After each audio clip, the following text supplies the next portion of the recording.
apa kabar kalian semuanya? Balik lagi sama aku Stella Popins di Kupasus Kupas Kasus. Baiklah wak geng, di video kali ini aku akan kembali membahas kisah tragis di balik terbunuhnya seorang model dan artis Hollywood yang menjadi korban keluarga Manson yang menganut sebuah aliran sesat. So gak perlu berlama-lama lagi, seperti biasanya cepet kalian ambil popcorn kalian, ambil snack kalian supaya tambah nikmat nontonin aku. Let's go into this case. Sharon memiliki nama lengkap Sharon Mary Tate Polanski. Dia lahir pada 24 Januari 1943 di Dallas, Texas. Sharon merupakan anak sulung dari 3 bersaudara. Ayah Sharon namanya Kolonel Paul James Tate yang merupakan perwira Angkatan Darat Amerika, dan ibunya Sharon bernama Doris Gwendolyn. Waktu si Sharon ini masih umur 6 tahun aja dia udah menangin Miss Tiny Tot of Dallas Pageant. Tapi karena ayahnya Sharon ini kan seorang perwira Amrik, jadinya mereka pun sering berpindah-pindah kota lah ya kan Setelah dewasa, banyak orang ini yang muji kecantikannya si Sharon karena memang cantik kali dia. Seringlah dia mengikuti kontes kecantikan dan juga dia memenangkan gelar Miss Richland di Washington pada tahun 1959. Dia pun berencana lagi lah, oh tahun depan aku mau ikut lagi lah kontes Miss Washington tahun 1960.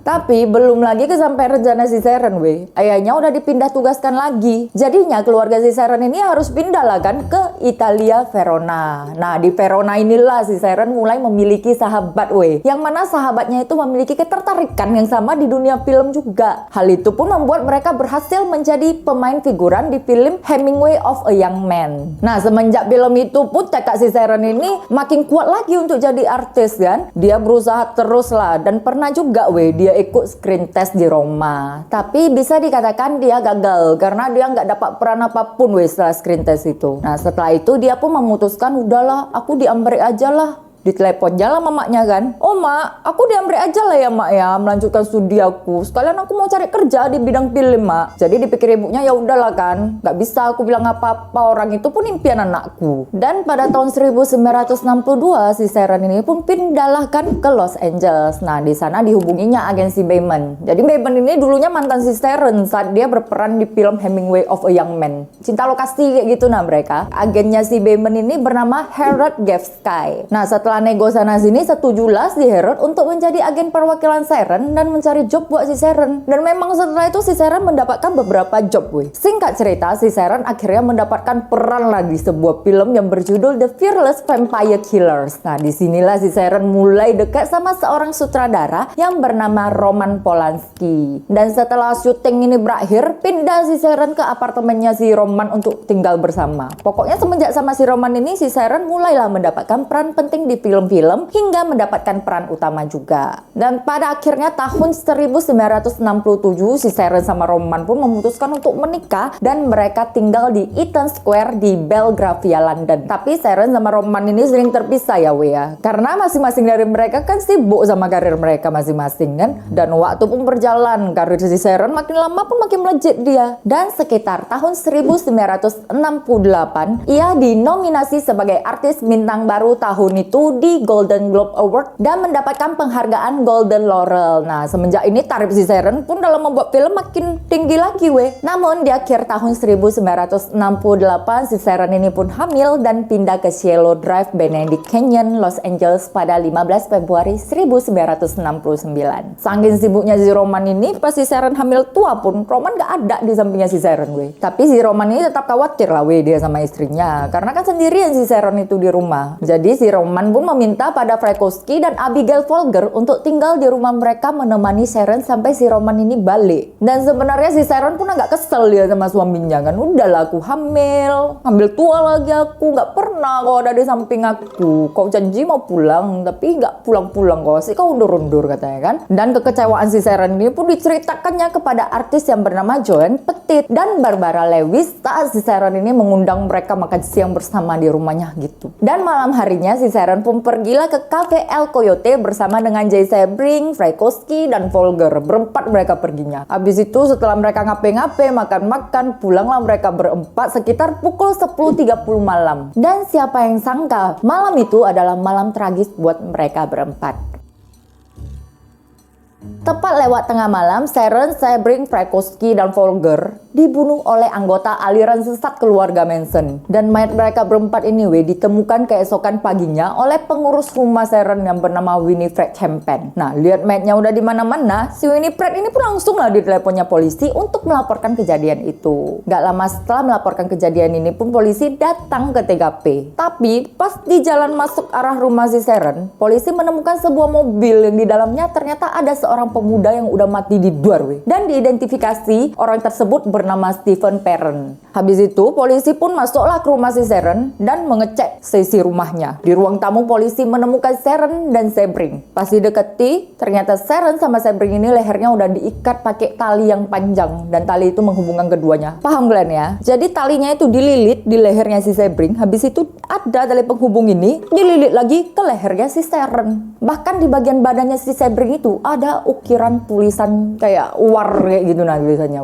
Nah, sementara di halaman depan polisi menemukan mayat Frykowski dan Volker. Menurut laporan semuanya udah dicucuk berkali-kali sama si pelaku Dan menurut polisi, Sharon saat itu pun sedang hamil 8,5 bulan. Dan dia pun udah dicucuk sebanyak 16 kali Dan dari 16 cucukan itu ada 5 cucukan yang fatal. Padahal kan 2 minggu lagi babynya lahir loh Kasian kali si Sharon ini. Dan setelah polisi keliling, ada satu orang ternyata yang tinggal di area itu juga, yaitu seorang penjaga properti yang bernama William Garretson. Nah, si William ini tinggal di Wisma yang letaknya gak jauh aja dari rumahnya si Sharon Jadi si William ini pun dibawa lah sama polisi kan untuk diinterogasi dan dites poligraf. Nah, pas itu si William cerita kan, jadi kan Pak kan, malam itu ada memang orang tua yang mengunjungi aku Pak, sekitar jam 11.30 malam kayak gitulah Pak. Tapi orang itu nggak bilang apa-apa Pak, pergi kayak gitu aja orangnya. Bener loh Pak, aku nggak terlibat lah sama pembunuhan itu. Aku pun nggak tahu apa-apa. Mohon maaf ya Pak ya, nggak bisa aku bantu penyelidikan. Nah, mendengar hal itu, polisi pun melepas si William lah, karena bagi polisi udah cukup jawaban dari si William. Dan Roman yang mendengar berita itu langsung terbang dia dari London ke Los Angeles. Bahkan Roman juga diwawancarai oleh beberapa media. Banyak media ini mengambil foto TKP dan foto Roman di depan pintu masuk rumah mereka. Dan di foto itu nampak kalau si Roman ini foto pas lah di pintu yang ada tulisan P itu, dan tulisan itu ditulis dengan darahnya si Sharon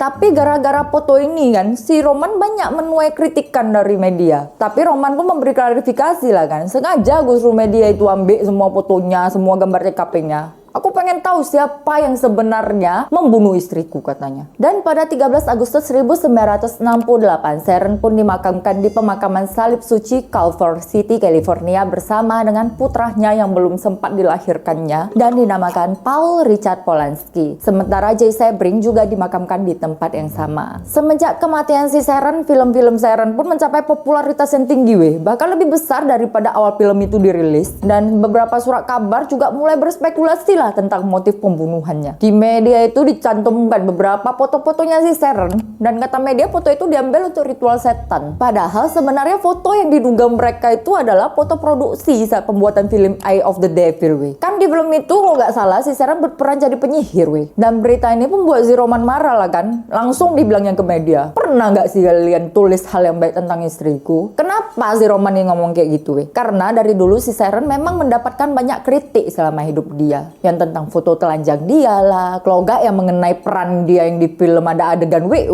lah. Jadi media nggak pernah menulis hal-hal yang baik soal si Sharon ini. Dan hingga pada September 1969, anggota keluarga Manson pun ditangkap Tapi tertangkapnya keluarga Manson bukan karena kasus si Sharon ya tapi karena kasus lainnya. Tapi gara-gara ketangkap si keluarga Manson inilah jadinya polisi mendapatkan jawaban siapa pelakunya dan apa motifnya sebenarnya.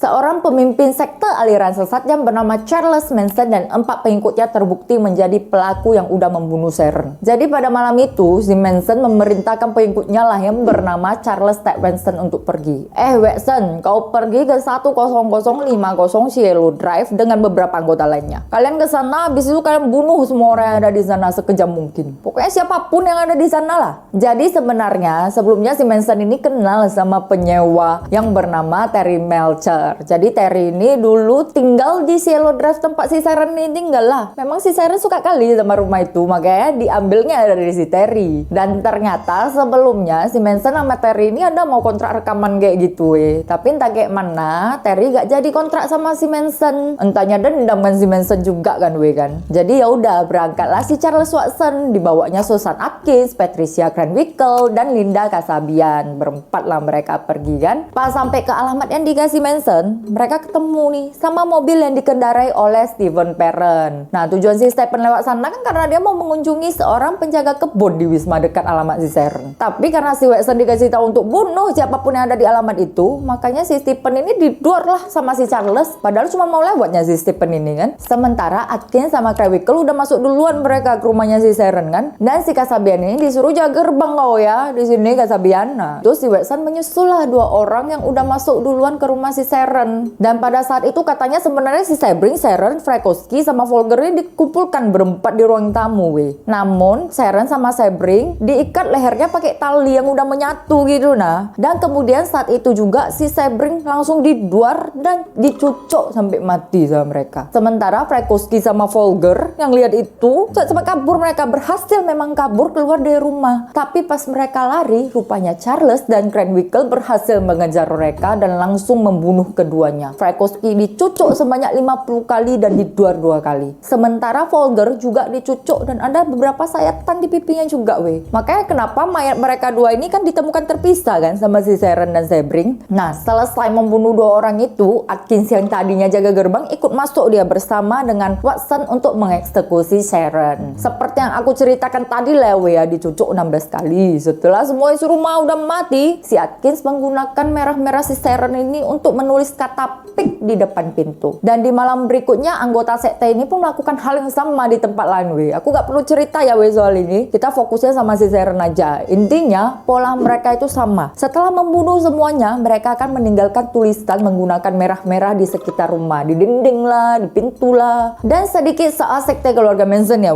Jadi awal mulanya si Manson ini terobsesi kali sama lagu The Beatles yang judulnya Helter Skelter. Makanya dia buat sebuah kultus dengan konsep Helter Skelter yang mana kultus ini memprediksikan kalau nanti akan terjadi perang di Amrik dan akan muncul 5 malaikat yang berkuasa. Nah, di sini si Manson mengaku lah perannya itu sebagai Yesus Kristus plus 4 orang lainnya merupakan anggota The Beatles. Mereka lah yang jadi malaikatnya mungkin kan. Orang-orang yang udah direkrut si Manson kurang lebih udah 100 orang. Manson sebagai kepala sekte meyakinkan pengikutnya, kalian harus bunuh selebritas untuk menarik perhatian orang-orang. Dan kebetulan di daerah si Sharon tinggal itu kan memang area tempat tinggal artis kan Makanya di malam itu secara acak si Manson pun menargetkan Cielo Drive 10050 yang ternyata itu ada rumah si Sharon. Paham ya kalian motifnya di sini? Cuman kalau menurut aku bisa jadi dia tahu itu tempatnya si Terry kan. Terry kan orang terkenal juga gitu. Makanya dia menargetkan di sana. Menurut aku ini, kalau nggak kayak mana dia tahu itu rumahnya artis. Namun pada Oktober 1969,